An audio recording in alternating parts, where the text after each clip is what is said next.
Greetings, adventurers. Welcome to Miniature Legends, a place where even the smallest of figures can be legendary. I am your host, Zaxatar, and today I shall embark onto a noble quest. A friend entrusted me with this band of battered Cypher Lords, asking that I breathe new life into them. Their destiny? To be restored to glory and then auctioned, raising funds for the family of a beloved community member at their local game store, who has sadly passed beyond the veil. Seeing a worthy cause, I agreed. However, I find my knowledge of the mortal realms to be somewhat lacking. So, with the quest in mind, I decided to paint these Cypher Lords with inspiration from their original depiction.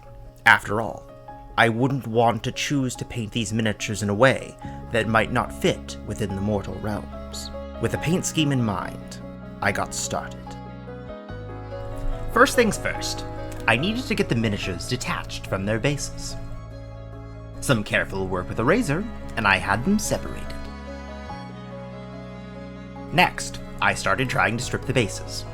I wasn't sure exactly what kind of primer was used, so I went with a 90% concentrated isopropyl alcohol and a toothbrush to see how difficult it would be to remove.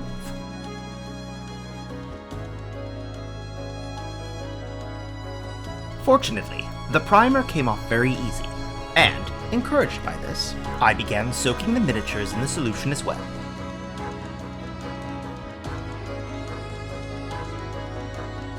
Once they had had time to soak, I gave them each a bath in warm soapy water and a scrub with the toothbrush.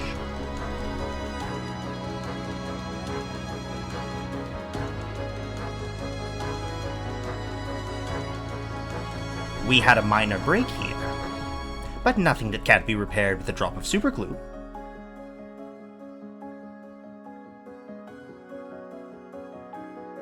While I waited for that to dry, I got to work on the bases.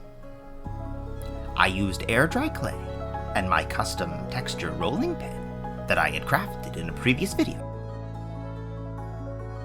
If you'd like to see how I made it, the link is above. After waiting for these bases to dry, I applied some watered-down PVA glue and sand into the gaps to give these bases a more windswept and ruined feel.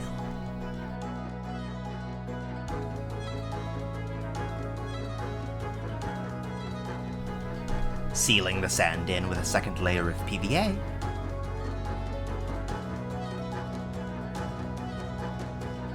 I then scraped away the mold lines. Then affixed the models to their bases with super glue.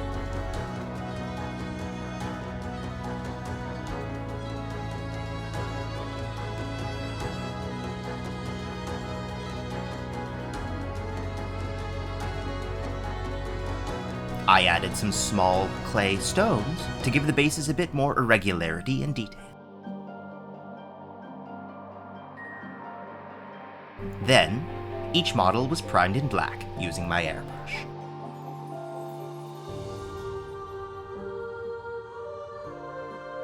Followed by a zenithal highlight of white to pick out those details.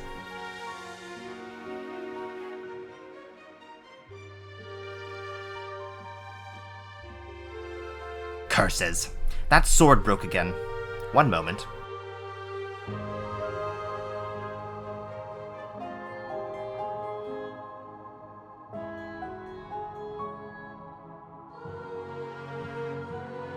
Let's look and see what has been accomplished so far. I'd hope you agree. They are already looking much better, adventurer. If you're finding this video interesting and want to see more miniature painting from yours truly, let the YouTube imp observing your screen know by pressing these buttons. Now, let's get back to painting. I prepped my wet palette, starting with dark red as the base color for the skin.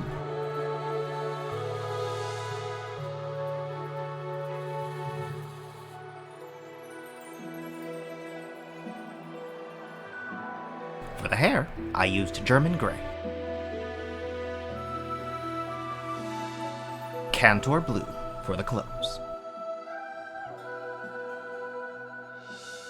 Using that same German Grey on the leather wrappings,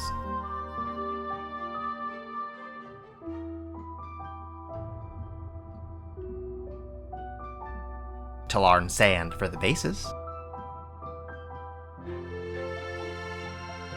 I want to paint these models with a non-metallic metal style, so I base coated the helms in Rhinox,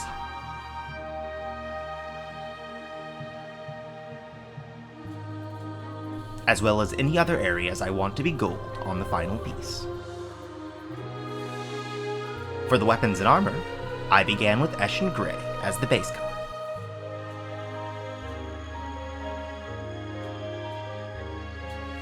I wanted a nice contrast with the blue, so I base coated the Thrallmaster's cloak and the Luminance bangles in white.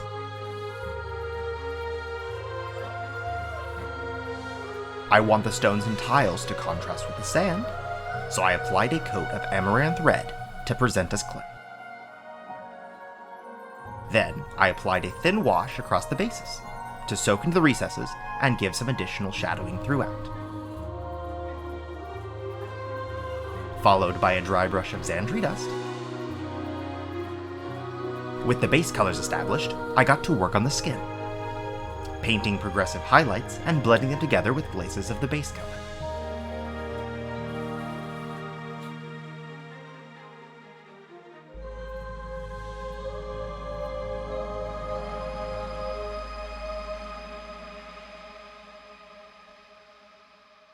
Moving on to the blue, I applied some highlights, then glazed them back to conceal my brushstrokes.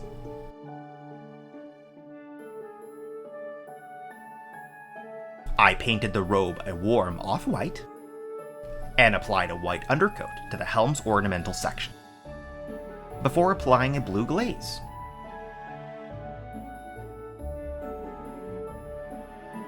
I applied a glaze to add some additional shadowing and contrast to the off-white.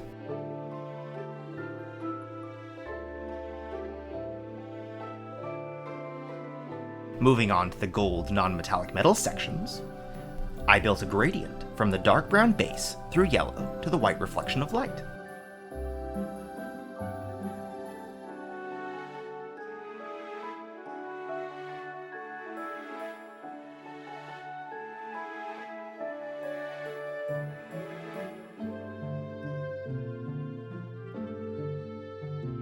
For the gemstones, I applied a base color of Lothran blue, a glaze of Cantor blue, followed by the white specular highlight. I painted the tassels a royal purple, with a mix of the base and white as a highlight. I liked this color quite a bit, so I added it to the hair as well.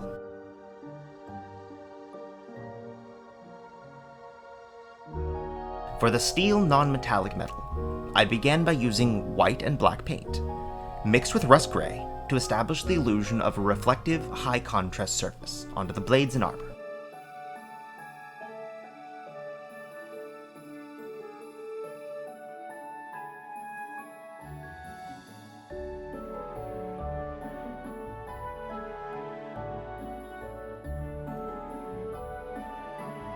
I painted the smoke with a thinned Nagaroth Night, glazing in some pink and white.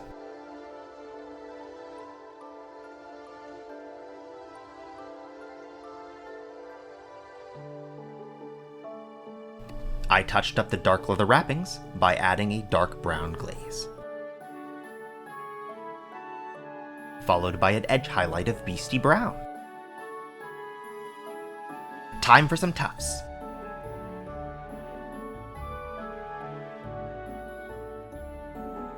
And finally, a simple freehand pattern on the edge of the Thrallmaster's cloak, using my fine-tipped brush.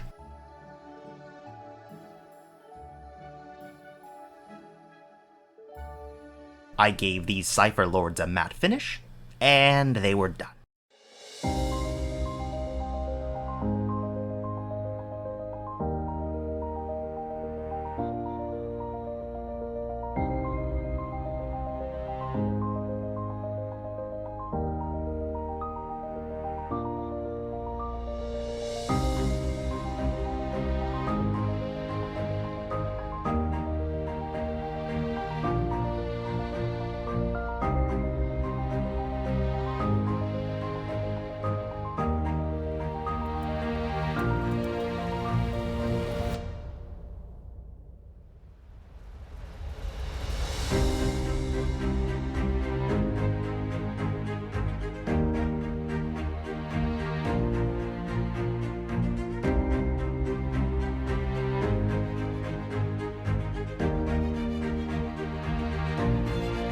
I hope you enjoyed seeing my process.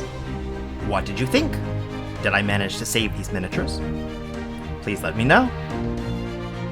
For now, if you want to see more of my work with miniatures, why not click on the video on the top left? I hope to see you again soon. Farewell, adventurers.